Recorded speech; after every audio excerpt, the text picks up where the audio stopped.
All right, let's get our Facebook folks in here before it's officially time to go. Got our spinning wheels going, 1 and 2. All right, give it a second to breathe and welcome in, everybody. It is February 21st, Tuesday evening, and it's time for an episode of Building the Broncos. I am Nick Kendell, and joined by, as always, on these Tuesday evening shows, Carl Dumler. Carl, how you doing today? I know it's been a busy day for you, so I appreciate you taking the time for little old me. Yeah, no, it's this is, for me, this is my relax, have a good time. Yeah. So I like being able to unwind on a day with all of this. So I appreciate all of you joining us here today, and it's just good to have the whole crew here today.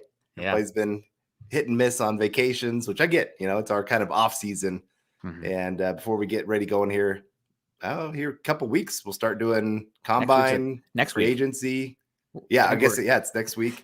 Then we got free agency after that, and then you got, of course, draft coming in April. So it gets pretty busy here for the next couple months, but excited to have everybody back. Scott in the background going on. And, I will say, Scott, I appreciate you so much more having to do all the background stuff myself. Last week.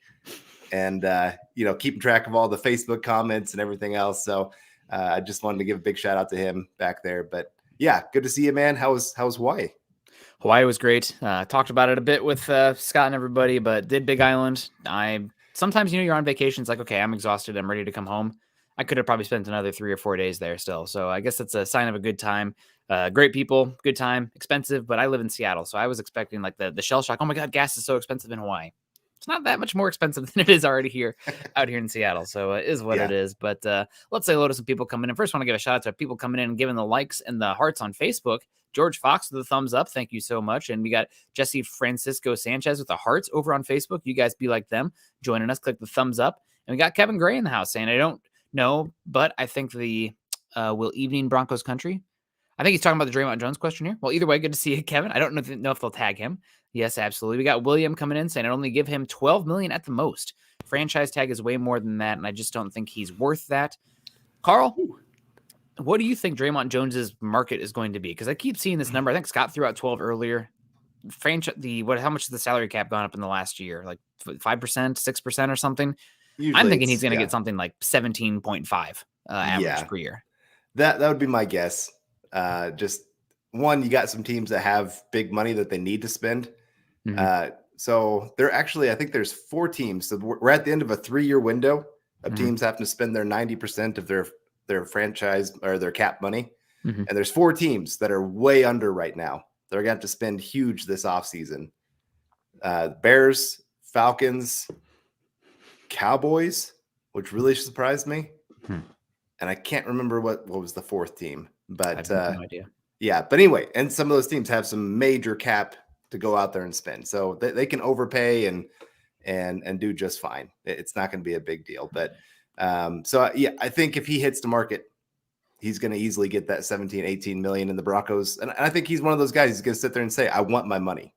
Yeah. I don't think he's going to give the Broncos a discount to stay here in Denver. Really, no likes reason Denver, to. But yeah, no reason to, right? They've been bad. They've gone up through multiple defensive coordinators now. He was pretty darn salty when they moved on from Bradley Chubb, and this is his chance to cash in as a 3rd-round pick. Go get your money, is my opinion. I'd love to have him back. I'm a big Draymond Jones fan, but we'll see. I think the team to keep an eye on here would be the Bears. Matt Eberflus looking for that one technique the one gapping 3 technique out there. I think Dre'Mont would be pretty good there, but we'll see how it plays out. We got Dominique coming in saying, hey, Broncos country.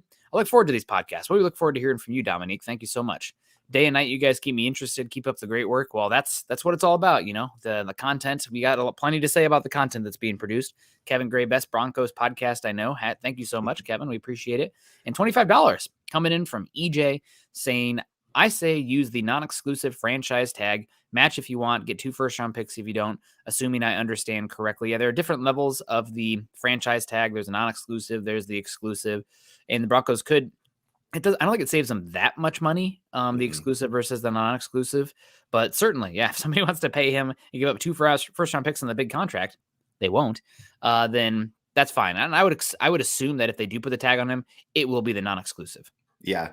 And EJ, thank you so much for that huge donation there, getting us started off with the orange coming in.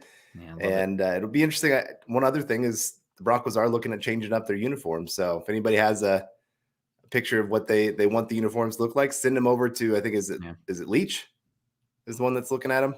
Yep. I think Damani so. But Leach. yep. So, but anyway, thank you again, EJ, for that. And I doubt the Broncos had ever, I mean, obviously, there's no doubt. Like, there's no way they're getting 2 first-round picks for Dre'Mont Jones. Yeah. I think if they do tag him, I think they're willing to take less in a trade. I think if they could get like a second-round pick, they would be pretty ecstatic about that idea. Getting to save the money on top of now getting back into that second round where they don't have a pick right now. Yeah, and just talking about it a little bit again, EJ, thank you so much. $25. That's big time. That helps us out so much. Carl and I and the whole Mile High Huddle crew really do appreciate that. Talking about the letting Dre'Mont walk, maybe the Broncos will be ecstatic if they get a second round pick from tagging and trading him. If the Broncos do let him hit free agency and he walks, the best pick they could get would be a compensatory third round pick from him, which wouldn't hit until 2024.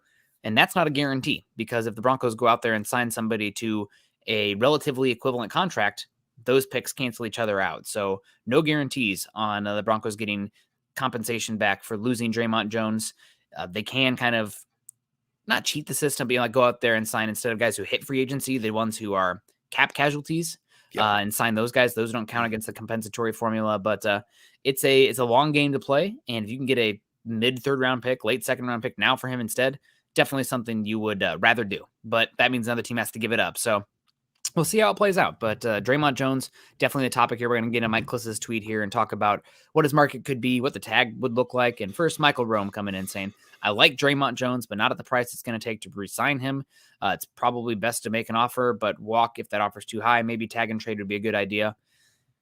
I wish in hindsight, if we knew that it was going to be this hardball thing, and it seems like it's trending towards he won't be back, that's based on just vibes, not somebody saying, oh, they're not going to tag him for sure. Based on Mike Klis's tweet, nobody knows yet how that's going to work out. But as far as the tag and trade goes, I wish they'd have traded him if he was not going to be back. I wish they'd have traded him when Bradley Chubb was traded. Season was already off the rails. I feel bad for, I guess, the other defensive guys and Ejiro Evero in that case, but then you probably could have gotten a second round pick for him that could have been used in this draft or something more, because you would have had half a year's control, just like with Bradley Chubb. And I don't know. And you think the Broncos would value him, because when the trade deadline was coming around, you heard everybody's name come up besides Dre'Mont Jones, right? So they did value him enough to not chop him as much, but here we are. Maybe they don't value him enough to pay him what he's looking for. Yeah.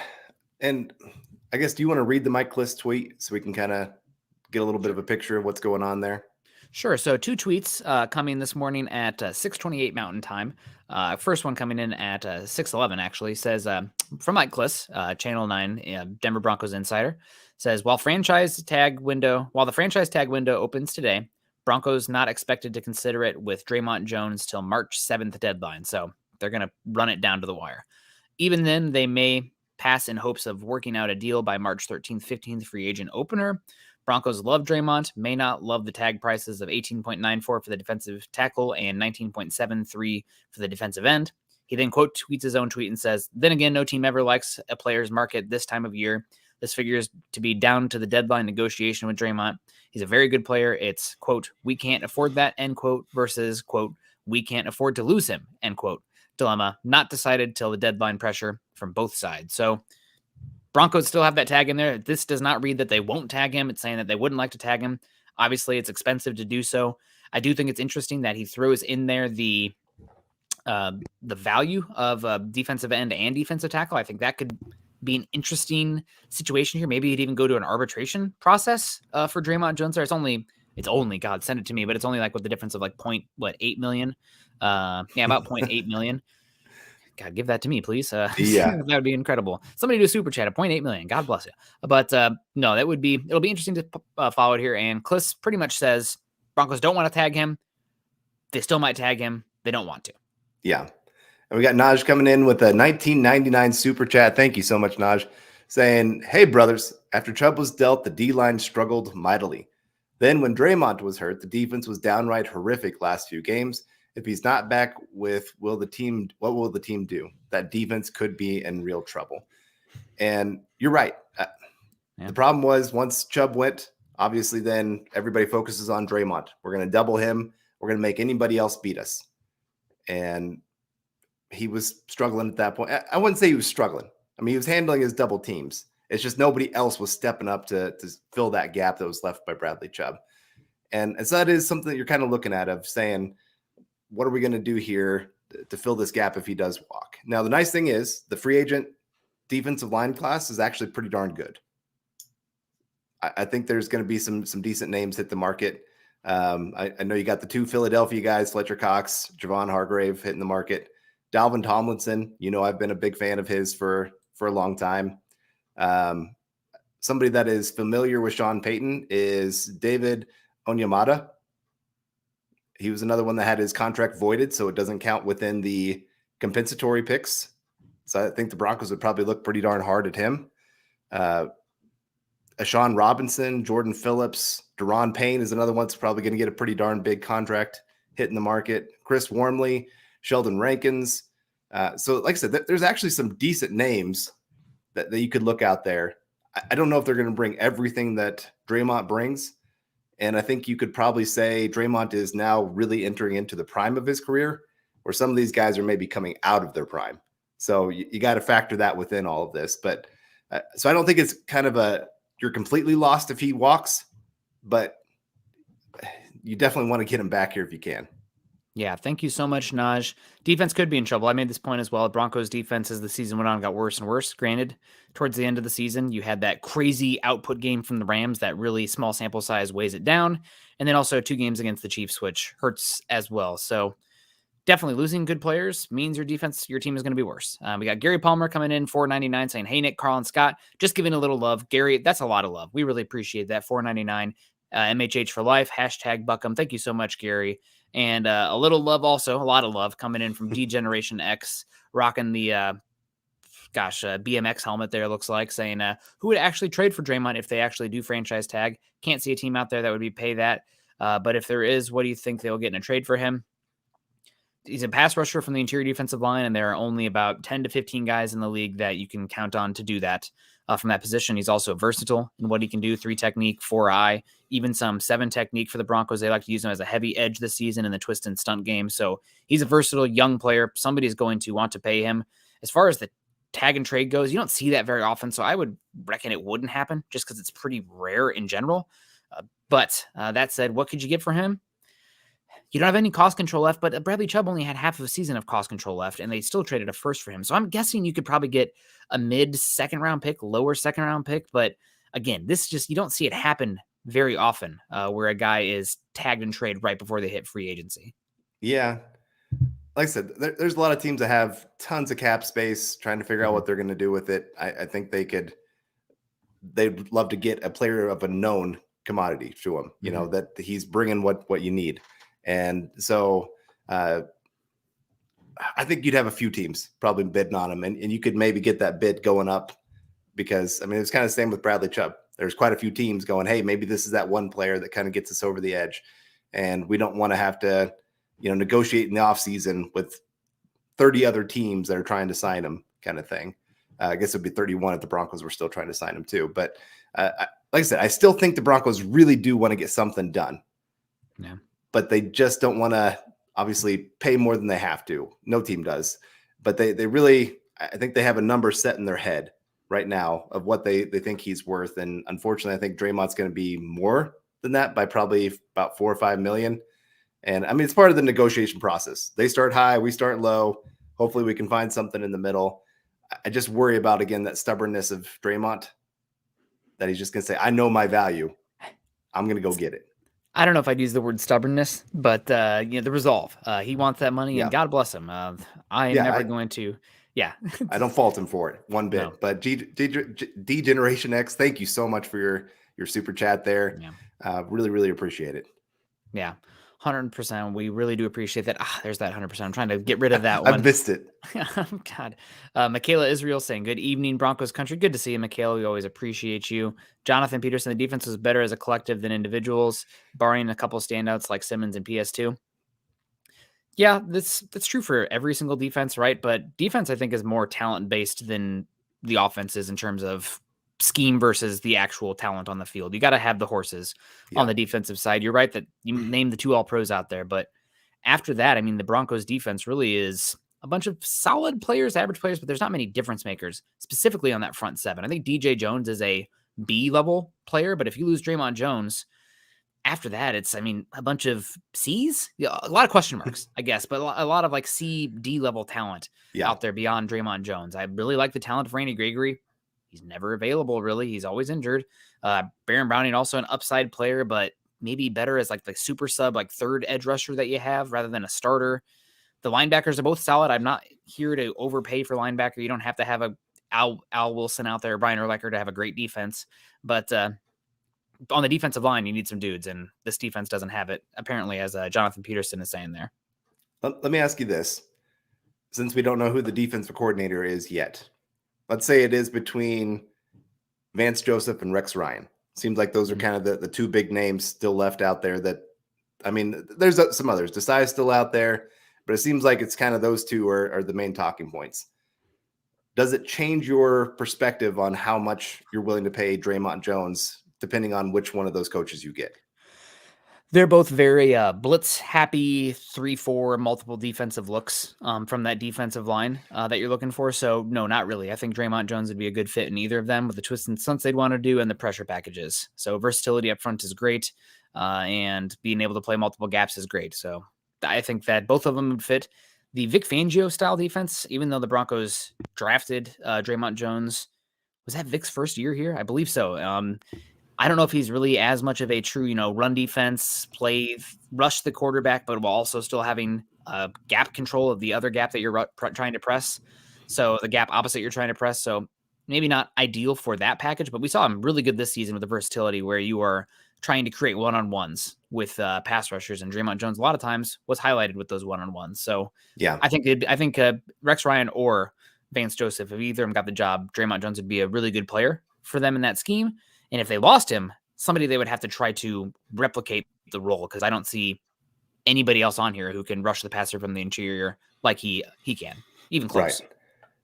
So. Yeah. So we got Phil McLaughlin coming in with some big stars. Thank you so much, Phil. Saying, good evening, Nick, Carl, and Deacon Scott. Any chance we could pick up Van Ness or Ojulari in the draft? Go Broncos, buck 'em. If the Broncos are drafting Lucas Van Ness Lucas Van Ness from Iowa, defensive end, kind of bigger, 6'6", 6'5", 275 pounds, or BJ Ojulari, who's I think 6'4", 245, 250, it means that something happened with one of those guys, knock on wood for both of them, but like an injury or something off the field between now and the draft, or the Broncos traded somebody away and got a first-round pick. Lucas Van Ness and Daniel Jeremiah's mock that just came out today went 8 overall to the Atlanta Falcons. Everybody's buzzing about how he's going to do at the combine. It's not a great draft this year at the top, or after I guess pick 6, they're saying that. So Lucas Van Ness might be one of the first guys at that second tier to get taken because of the position he plays in the pass rush. And Ojulari, really good bend, good twitch. I think he was mocked to the Broncos in one of the earlier mocks before they traded for Sean Payton from maybe it was Daniel Jeremiah's first mock of the season, but. If the Broncos draft either of those guys, that means something happened. Either they traded away a player and got a first-round pick, or one of these guys got hurt or something else. So probably not happening. But Phil, thank you so much, Phil. Right. Like I said, it either take like one of the worst combine performances where everybody has to go back and question what these guys are doing. And it doesn't sound like either of them are going to have that problem. They're both athletic freaks, and so it's going to be fine. But we got Patrick coming in all the way from Hawaii saying, aloha, gents, 100%. Hundo P, baby. We appreciate you, Pat. God, I was bragging about you to my mom today about the Lion coffee and how awesome that is. She's like, oh, that's so incredible. That sending out you some Lion coffee. We really do appreciate it. Naj coming in, second super of the day, I believe, coming in here. Naj, 1999, saying, a nightmarish situation for me will be a top 10 offense next year, but a defense dropping in the bottom 5, leading us to another losing season. At least it would be different. I'd probably take that. It'd be frustrating. I think having a horrible defense, maybe this is just me being PTSD'd into the Iowa football way, is having a horrible defense and just not being able to stop anybody is more frustrating for me than watching a bad offense, believe it or not. But that would suck. I don't think that's going to happen though. And I'll take the top 10 offense. Yeah. I think you still have at least enough of talent here. that even without injuries, right? right. Well, yeah. Okay. Let's say PS2 goes down with injury. Don't even mutter it. Oh. I know. I'm sorry, man, knocking on some wood here. Yeah. But you get a couple of those big injuries, things can go off the rails pretty darn quick, unfortunately. And you do have some great offenses that you're playing here in the AFC West. So it does kind of cause your stats to be on the rise compared to other divisions, just because of the quarterbacks you're playing. I mean, we'll still have to see what the Raiders do.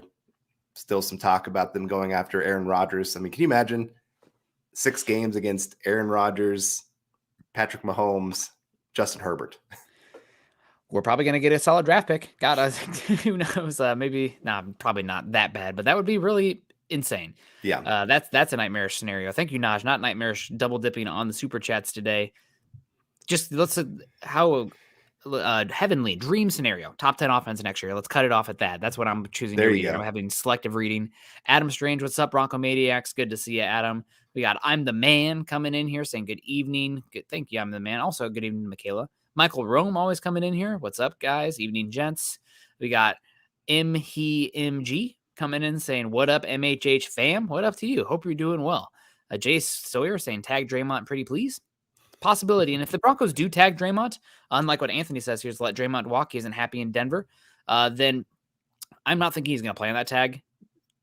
I'm thinking they're going to work out something to get him signed long-term. We saw it with Von Miller. If I'm not mistaken, I know we saw it with Demaryius Thomas. They placed the tag on those players, and then July, they came around and were able to sign a long-term extension right before that deadline where they couldn't do it anymore. Right. Ryan Clady is another one. Yes. God, that's Ryan Clady was awesome, man. That was I remember listening to that draft on the radio, making my parents listen to it on a drive to my grandparents' house. Ryan Clady, who? Boise State? I don't know nothing. Chase Wellner, BTB, good to see you, Chase. We always appreciate you. Got our guy Keone coming in here. Aloha. Saying I love Big Island, but I live on Oahu. So does Patrick out there on Oahu. I think next for me will be Kauai, but we'll see. I want to get all to those national parks, so maybe Maui is on the list as well. Who knows? We also got our guy Greg Smith in here. Good evening, Broncos country, Denver Broncos for life. We always appreciate seeing Greg in here. Awesome to see. Brady Evans, Darlene Howard saying, hey, Broncos country. Hey to you, Brady. Awesome to see you. Hope you're having a great day. Kyle Gallant coming in saying Broncos sign a 5-year extension for Jerry Jeudy, so he's staying with the Broncos and not getting traded. I don't think there's been any 5-year extension for Jerry Jeudy that I know. Broncos can put the fifth. They have to make the choice on the 5th-year option on Jerry Jeudy coming up here at some point this offseason. They'll do that. They will do that, and because of how much time Jerry Jeudy has missed, which hasn't been a lot, but because of that, I believe it's the lowest level of the 5th-year option of the escalators as well. So it's going to be a massive bargain. Heck, if Jerry has a good year next year, if I was his agent, I'm sorry, Broncos country, cover your ears here, but I'd be like, sit out, man. You play that game because you never know when you're going to go down. Just another reason why I'm telling Dre'Mont to get as much as he can. But right, they'll use the 5th-year option on Jerry Jeudy. They still have 2 years of control before they even have to worry about signing him yet. They'll try to drag that out given what the wide receiver market is right now. Right. And I mean, that's why you're hearing some of these kind of talks of Cortland Sutton being on the trade market, because wide receivers are getting actually pretty good trade value back right now. Yeah. Even average ones. Yep. I mean, it was on the Athletic podcast. We talked about it this morning, but they were talking about the wide receiver trade market, the huge benefits that teams that traded for wide receivers had last year, especially A.J. Brown and Tyreek Hill. I mean, those teams wouldn't be where they were last year without those trades. Right. And how terrible the free agent market is in wide receivers last year, or in this year. The big 2 names that right now are set to hit free agency, according to this interview with Lindsey Jones and Robert Mays, said that the 2 big names, Olamide Zaccheaus and Jacoby Myers. Like those are, I mean, fine. They're fine number 3 receivers, but that's not even like number 2. Teams are holding on to the receivers. It's crazy how valuable they are right now. Even though there's a lot of them, teams want more. We saw Todd Ostendorf coming in saying, what's up, Nick, Carl, and Broncos country. Then we got our guy Robert America coming in here saying the main issue for the Broncos is cap space. Can't afford to pay him top dollar even with the tag. Broncos can manipulate the cap space pretty easily with moving on. I mean, your money for the tag right there is just you move on from Ronald Darby and Graham Glasgow, and that's probably close to 12 million, 17 million right there. So that's most of it. Right. And you can, like I said, you can manipulate it where his first year cap hit could be like $5 million. Yeah. And you're just kind of, your teams are always working this of trying to kind of set up, okay, we're going to have these 3 guys have big cap hits, but we're going to have these other guys left to lower up theirs. And, the Saints have done this for years. It's why they're $80 million above the cap right now. And they could probably still go out there and try to spend. I mean, they tried to trade for Derek Carr. Mm-hmm. And they're $80 million above. And you're kind of going, how can they do this? Well, it's because it's a soft cap. Teams can make it work. Cash keep adding void years, right? Like the void years on the contracts as well. So Broncos could also mess around a little bit, and renegotiate the contract with Justin Simmons, keep him around longer, position pretty. So you keep him around. Oh, looks like we lost Nick here for a little bit. But so keep your questions coming in here, everybody. And yeah, the Broncos, like I said, they can manipulate a lot of things when it comes to all these contracts and making it work. I'm really not worried about the cap, especially now that we've got the Walmart money coming in. Before that, Broncos were, I think, bottom 3 when it came to ownership money. And it made some things a little bit more difficult to get it going. It's why sometimes those contracts with like Von Miller were a little bit more difficult to work. And hey, welcome back. Crazy windy day, so the internet just keeps dropping to nothing for like 2 seconds, and then I'm back. But yeah, they can manipulate the cap, like you were saying. Sorry about that. Dip out for a second. Jeudy Splash, hi. Good to see you, Jeudy. We appreciate you. I was dragging long enough. I booted you. That's okay, Scott. Thank you for booting me. I deserve the boot sometimes from people other than my wife. No, not to disparage her. But Carl, we were talking about Draymond Jones here. Would you tag Dre'Mont? What are your thoughts on that? I guess we haven't had a yes, no, maybe not from you at all. I'm going to put you on the spot here. Yeah, I mean, obviously I'm working for a long-term contract first. Yeah. And if I can't get something done and I feel like we're close, yes, I'm putting the tag on him because I'm going to want to keep working that. And I do think, like I said, there's only about 10 to 15 defensive linemen that are great interior pass rushers. It's easy to find those run stuffers. Like they're in abundance in the NFL. Yeah. But to find that true pass rusher, you don't usually let those guys walk. And Dre'Mont, when you see him, especially if you can get another pass rusher, if Randy Gregory can stay healthy and you can have those two working that one side, you can get some things going well. You can make this defense dangerous. I mean, we saw it in those first 4 games when Dre'Mont, Randy Gregory, and Bradley Chubb all working together. I mean, teams were terrified. Like, what do we do? Who do we block? And if you lose Dre'Mont, okay, you got to figure out how are we going to get this pass rush going? Because right now you've really got one known in Randy Gregory that, yes, he can get after the quarterback. You hope that Browning can take another step this offseason and become a stronger edge guy that could be a true starter for the Broncos. But you don't know if that's going to happen. And beyond them, you don't really have anything else pass rush wise that you can really rely on. So you can't lose that. Otherwise, this defense is really going to struggle. Might struggle a little bit anyway, right, with the defensive front right now. I mean, they're just missing horses on the defensive line. The only person I feel comfortable about being an above-average player on that entire defensive front next year is DJ Jones. Now, Randy Gregory, Baron Browning, really talented, missed a lot of time. So I wouldn't be able to count on them. I mean, after that, though, Mike Purcell is a really good niche player as a nose tackle, but he's older and he's not really an impact player. You love to have him. Every single team that's running what the Broncos want to run needs a Mike Purcell, but he's not a difference maker. He's not an impact player out there. Then after that, you have Owuzurike and Matt Henningsen, who are, we'll see what they do next year, but let's be real. 2 day 3 interior defensive linemen at positions that typically are developmental or, God-given gifts, guys taken at the top of the draft with the right type of explosiveness and body composition that theoretically, if those guys had it, they probably wouldn't have fallen to where they did for the Broncos. But we got our guy Gerald Garcia coming in here saying who would be a good fit for the Broncos at backup quarterback.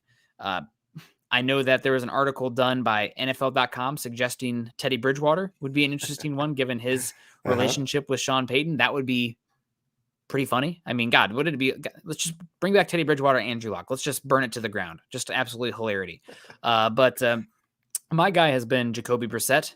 I do think that his market might be hotter than what the Broncos are willing to pay, given how good he was this year and how a number of teams are going to be looking for a bridge guy, whether it be with a rookie quarterback or trying to bridge next season to get back to Kyler Murray. I guess I'll just pull that out. I think I could see the Cardinals signing Jacoby for 1 year to give Kyler Murray a season off and then go back to him. But I would love Jacoby Brissett if he's available and not too expensive.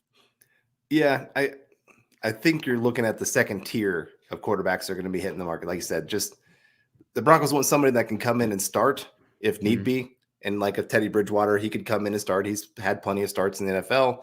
He's worked well with Sean Payton before. So he does make a ton of sense for the Broncos if they can go get him. But, you'd like somebody that could push Russell Wilson. I just don't know if you can afford paying Russell Wilson and paying that other guy that's probably going to cost you maybe 7-8 million, maybe even up to 10 million to get that backup that can actually push him. Yeah. And Lawrence Rivera talking back up with some stars here, saying, I'm worried because we need a running back for Russ to be a Super Bowl Russ, but Sean Payton really hasn't had seasons that make any running back shine. I think Russ is going to get that boot, and I don't want him gone yet. I mean, he did pretty darn good with Deuce Staley was there for a bit. You had obviously some really good seasons from Alvin Kamara out there. You had Darren Sproles was incredible for the Saints as well. So they've had some pretty darn good seasons with some of those running backs out there. Now it hasn't been like a prime Adrian Peterson, Barry Sanders, kind of season, but he's typically been a pretty good run game, or leaner out of the run game, and then running the pass game off of it. So yeah, I don't know if I do agree with that totally, Lawrence. And as far as your comment about, I think Russ is going to get the boot and I don't want him gone yet. I think that's more so dependent on Russ, his play, his buying into the team and the system than anything else. The boot, if he gets the boot, it's because he didn't live up to expectations. Yep, I'm with you there. 100%? Yeah. From you, maybe 99. Phil McLaughlin. Guys, I read that Daniel Jeremiah ranked Benito as the best value selection in the second round last year. I don't agree. Thoughts? Personally, I ranked Dulcich above him. Well, Dulcich was a third rounder, so that would change things. As far as the best value second in the second round, if that was recent, you'll have to send it to me because I'll write that up. But I don't know, man. You had Abe Lucas last year play pretty darn. Oh, he was a third rounder too. Gosh, I don't know. There was some good. Oh, Cam Taylor-Britt was incredible in the second round this past year. You had a few others that were pretty awesome in the second round, but I don't know. We didn't see Benito that much last year. I think he was an okay rotational pass rusher, a speed rusher, and I think he'll continue to be that. But best value, I don't know if I could say that just yet. Yeah, and I guess it should be a sign of, we didn't even mention him earlier when we were talking about edge players for the Broncos, of just how little impact he kind of made this last year. He had a couple really nice plays, just kind of like what you saw in college. If you watch just his highlight tape, you're going, man, this guy, he is everywhere. He's making plays like crazy in the backfield because that's what he was. He was a highlight reel. But every other play in between, he was getting washed out of it. And so I really worry about what he can even bring for the Broncos moving forward. He's pretty much a part-time pass rusher for you. He's a third down specialist. But who are you wanting to take off the field to put him in there? Are you really wanting to take Randy Gregory off of there? Are you wanting to take Browning off of there? Not really. No, probably not. You got to rotate those guys anyway. Very few teams play heavy single player edge. I think Max Crosby last year played like 96% of the snaps for the Raiders defense, which is unheard of for a pass rusher. Max Crosby is probably the most underrated player in the defense in the NFL right now. But we just got this one, Phil. Thank you so much for the stars. We appreciate you so much.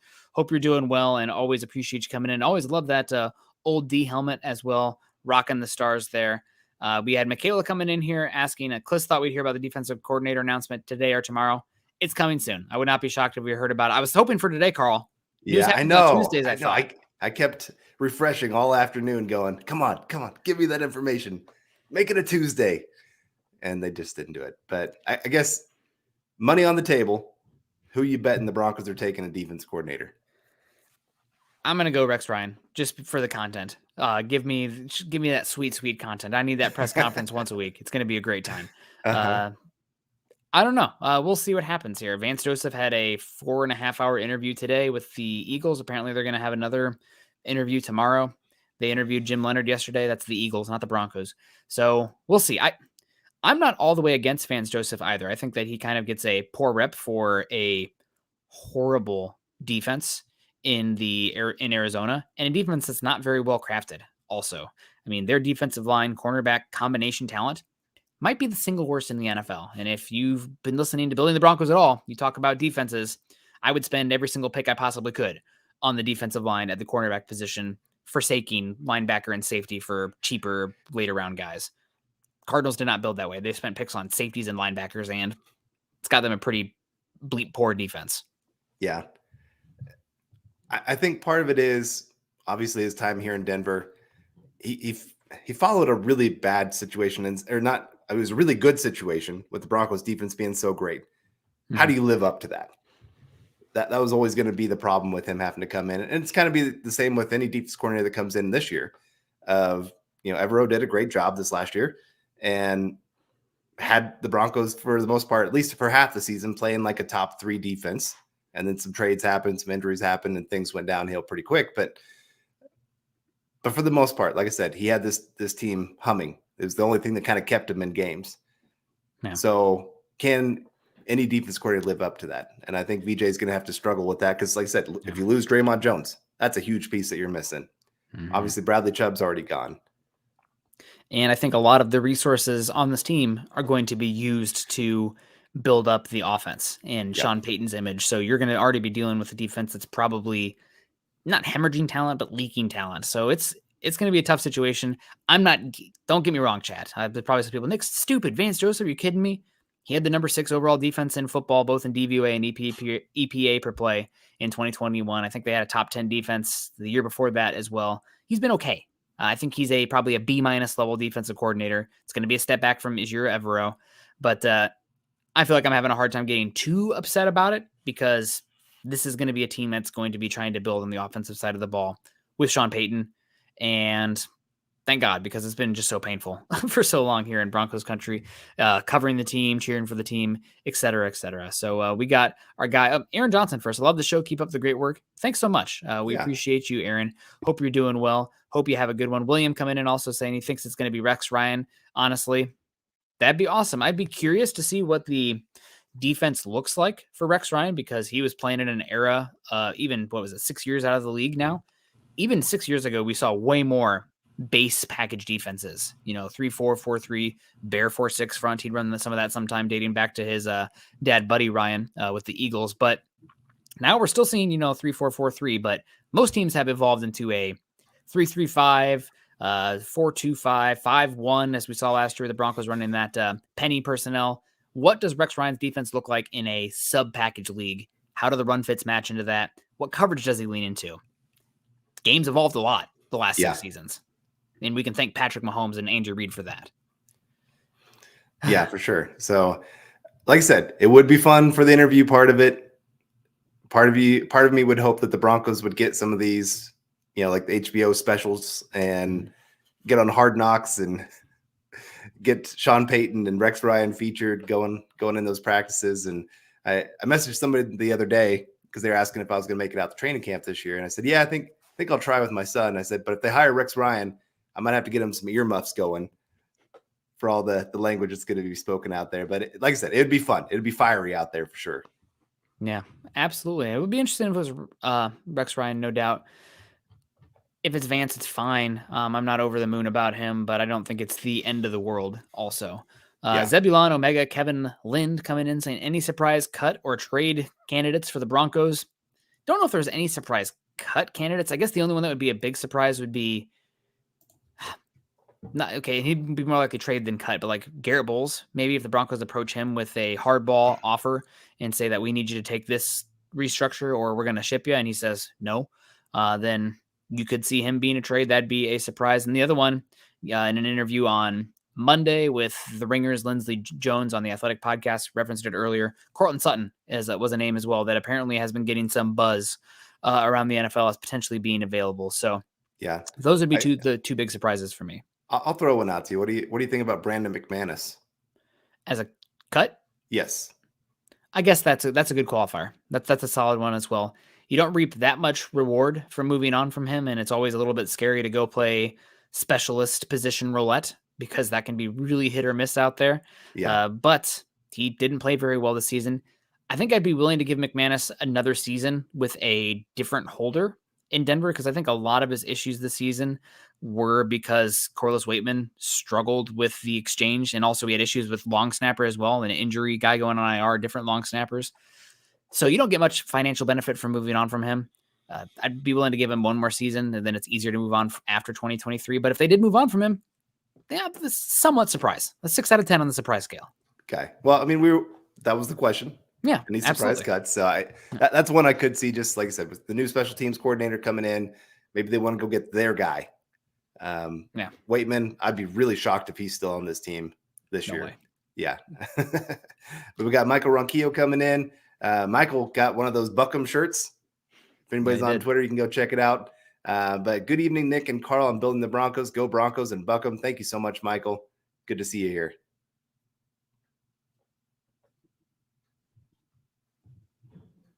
Oh, did we lose Nick again here? Oh, I'm here. Can you hear me? Okay. Yep. Now we can hear you again. Yep. I didn't say anything. We got Seth coming in saying, can't we just let ex-Broncos be ex-Broncos, Bridgewater and Locke? That was more tongue-in-cheek. I'm not here for the constant reunion of players in Denver, but I could totally understand Bridgewater being back, given he is considered a well-liked person. I mean, what he's overcome in his career, where he almost had, was it leg amputation? Was that even talked about when he had that horrific Minnesota injury?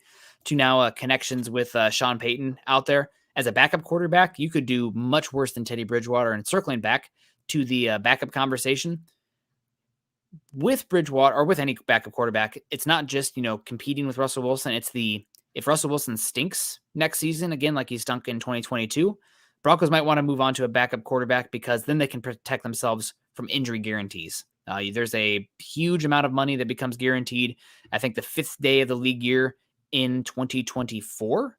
So the Broncos would have to release Russell Wilson before that to make sure they don't. I think you can do it with a post-June 1st designation and still avoid the guarantees. But those guarantees become guaranteed if he's injured. There's an injury clause in there as well. So you might have to have a backup come in there and play to protect yourself from those guarantees kicking in. Right. No, I'm with you there. And yeah, the Bridgewater connection, it's not so much because he played with the Broncos before. It's like I said, it's more because of his connection to Sean Payton, that some of his best football in the NFL was with Sean Payton as his head coach. Mm-hmm. I mean, he actually looked pretty darn good back then. This is what got him that big contract going out there to Carolina, and still a decent contract when he came here to the Broncos. So sometimes it is just finding that right guy that knows how to play you, knows how to work the system to your strengths. And obviously Sean Payton knows how to do that with Teddy Bridgewater. Yeah. They'll have to do something with the backup quarterback. And I see there's some Rippin talk in the chat. Rippin, my understanding is they really like Rippin as essentially a player coach in the room. He's apparently excellent in meetings and whatnot. But as far as a quality on the field backup quarterback, he is not. So he's going to be a hell of a coach one day. Would love to just transition him there. Maybe we can fill up two roster spots with one person, give him a double contract or something with a offensive quality control coach and the third string practice squad quarterback. But I'd be pretty shocked if the Broncos didn't look to bring in somebody else. Also, Rippin's lasted multiple staffs. What was it? The Saints that tried to poach Rippin a couple years ago? Actually, Yep. Maybe there is something there then, because that was still with Sean Payton there in town. So I don't know. Maybe they would like him there. But Rippin's future is definitely as a coach in the league, more so than a player. Yeah, for sure. Might have been the Titans or Texans. Sorry. I think it was the Texans. Yeah. Now that I think about it. So I digress. So anyway, circling back around one more time to Dre'Mont Jones.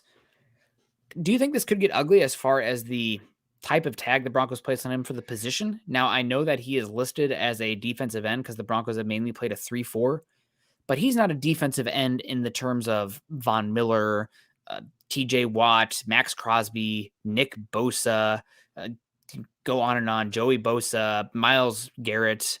He is more of a interior defensive lineman. And I have the stats here in the private chat.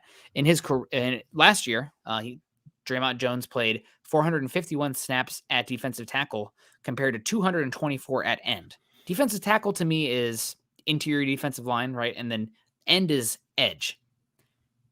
It might be a weird arbitration process there if they kind of fight that a little bit. Probably not to the same extent that Jimmy Graham, where he was a tagged as a tight end, but instead of the wide receiver, that's a huge difference in money. But to me, he's not an end. He's an interior defensive lineman. Yeah.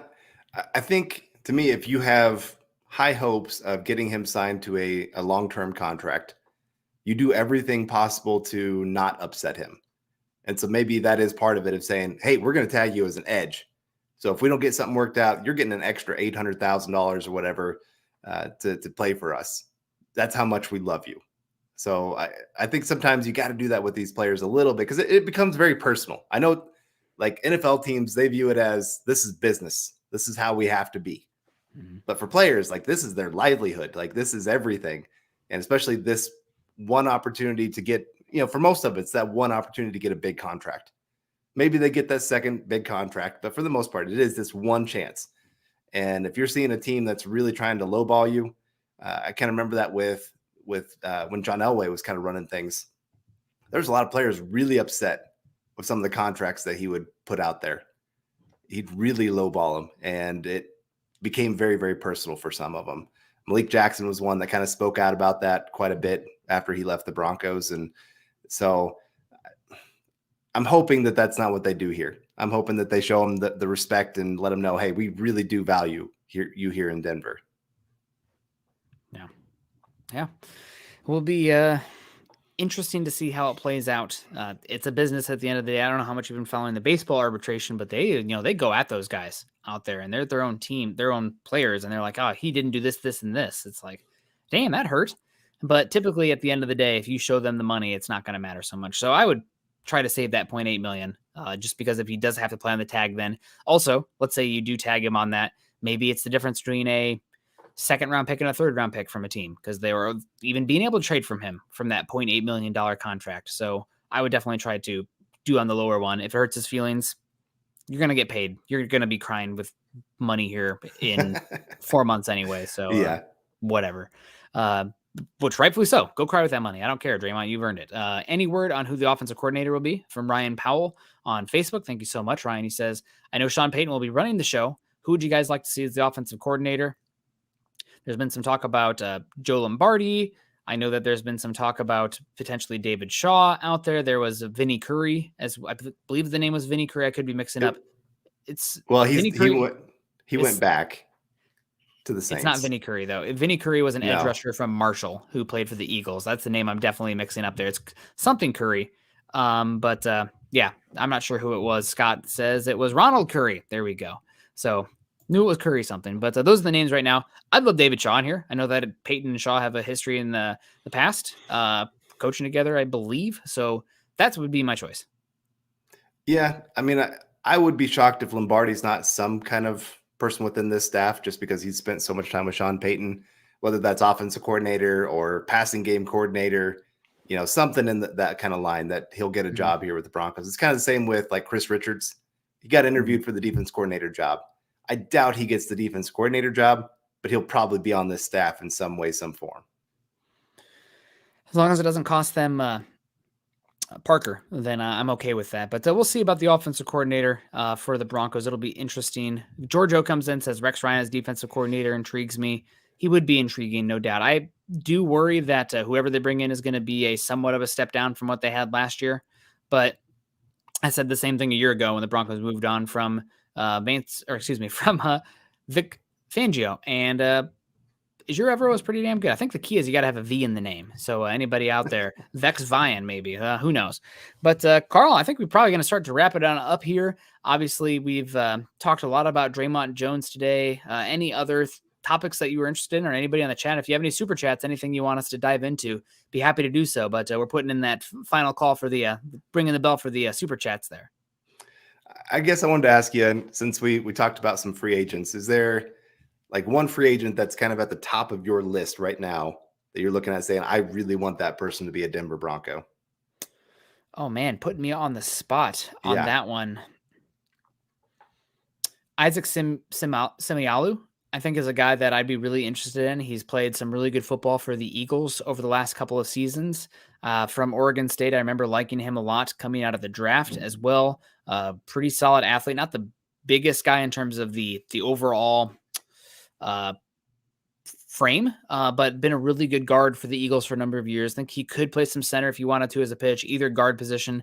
I think you're going to get a pretty darn good player from him. And I think the Eagles would be okay moving on from him. They've invested a lot of young players there. So I really like Isaac Simialu from the Eagles. He's a guy that I would love to sign. Yeah. Scott says Tom Brady for him. God damn it, Scott. He'd be a great backup, right? No, that'd be a lot of fun. Yeah. No, I think it's kind of nice. Actually, I think this is a pretty decent free agent class that we're looking at. Except wide receiver, I guess. Yes, except for wide receiver. That I don't think you're going to see a good wide receiver class for a while, just because we are seeing teams are willing to pay him. You'll see good cuts. I'm guessing the best of talent via free agency wide receiver are going to be guys who were released that signed a big contract that didn't live up to it. Probably. Yeah. We'll see though. I agree. I could see that too. But like I said, I think there's some teams that this is kind of the year where they have those void contracts that are coming out. So you're seeing a lot of those guys even hitting the market, where it's kind of nice where maybe it doesn't hurt your compensatory picks, and you can actually go sign some of these guys. And it's nice, especially with Sean Payton. Mm-hmm. A lot of those voided contracts are coming from the Saints themselves. So these are guys that he knows. I do worry, like Alvin Kamara. It sounds like, did he get in some trouble? Something involving a strip club in Vegas. I don't know all the details. We'll see how it plays out, but definitely a complication in putting it lightly. Right. And he's got a knee injury as well. So there's a lot of things playing into that, but it'd be hard not, if he was available, to want to see him here in Denver. Again, having that all-around running back that can be that great receiver for you, that can get those huge plays, that can turn a 5-yard pass into a touchdown. Mm-hmm. Broncos have not had that for a while. Would love to see that. Yeah. I can't even think of the last running back they've had like that. Clinton Portis? Yeah, he's a little different. As a dynamic running back, yes.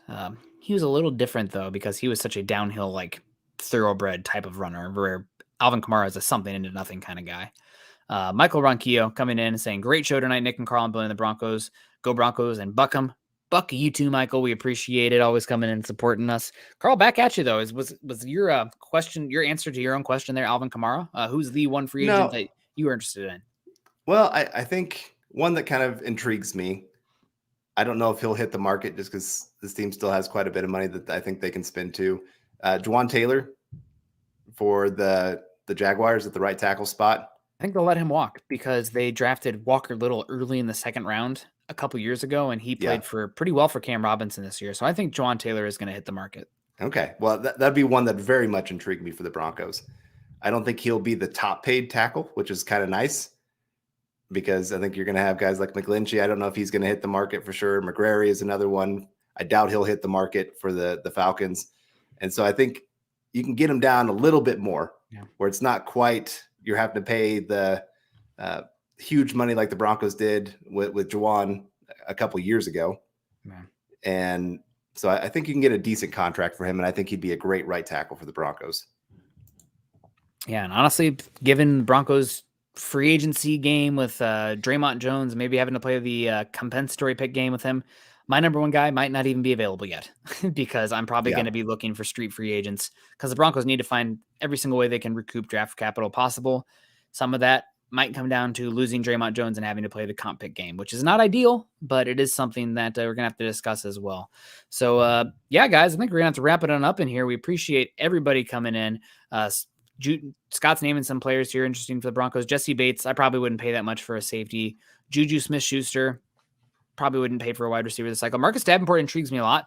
I think Marcus Davenport, along with the guy you mentioned earlier, Carl Amyuwada, the defensive tackle from the Saints.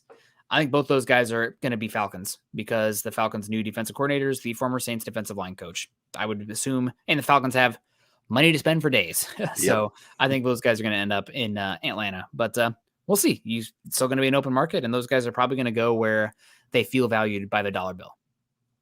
Yeah, as for they sure. should. Yeah. No, I agree. I'm with you. I'm 100%. Players, go get your money. You never know when that knee's going to go out or something's going to happen. Coaching changes that decide, hey, we don't view you as part of our future. All those kind of things play into it. So your loyalty should be to getting that contract what you can. Yep. pick the best situation for yourself. And a lot of times that involves those guarantees. But guys, it's going to do it for us. Make sure you're following Carl on Twitter. Carl is at Carl Dumler MHH. I myself am at Nick Kendell MHH. Also follow us at BFB_pod and BTB_pod. That's wrong one. Yeah, the wrong, too similar, but BTB_pod, as well as at Mile High Huddle. If you haven't done so yet, make sure you're joining our Facebook groups, facebook.com/Mile High Huddle and facebook.com/Mile High Huddle pod. As the ticker says there underneath, please subscribe, like, and share to our show over on YouTube. Click the thumbs up. Make sure you're hitting that bell notification, the bell icons. That way you know when we go live. Carl and I are pretty punctual. Sometimes, though, traffic happens, life happens. We're 5-10 minutes late.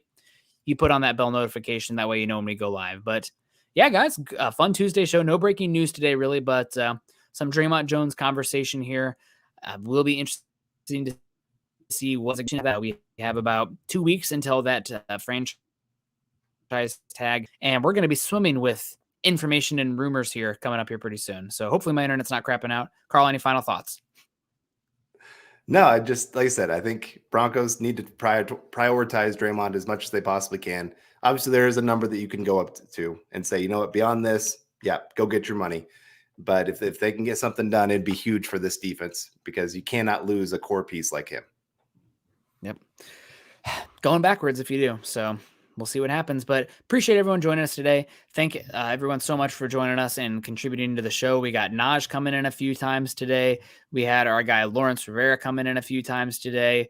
We, of course, I think Naj came in 2 or 3 times. So that was incredible as well. We had a couple other big super chats as I scroll up as well. Maybe Scott's going to write them down here. Oh yeah. D-Generation X with the $50, big time from D-Generation X. We really do appreciate that. A few others coming in here today. There's a David, we had from Gary Palmer, of course. Yes, Gary Palmer as well. And also our guy, Patrick Wiltsey, coming in here, the Lion Coffee sponsor. We always appreciate you, Patrick. So, Carl, fun tonight. Always good to see you back into a little bit of normalcy until we get here into the summertime. But this is, unfortunately, the most fun time of year for Broncos fans in our show the last 6 years. Looking forward to the offseason. So, is what it is. We're going to have a good time. Thanks, everyone, for joining us today. Have a great one. Continue to choose kindness and compassion. Go Broncos.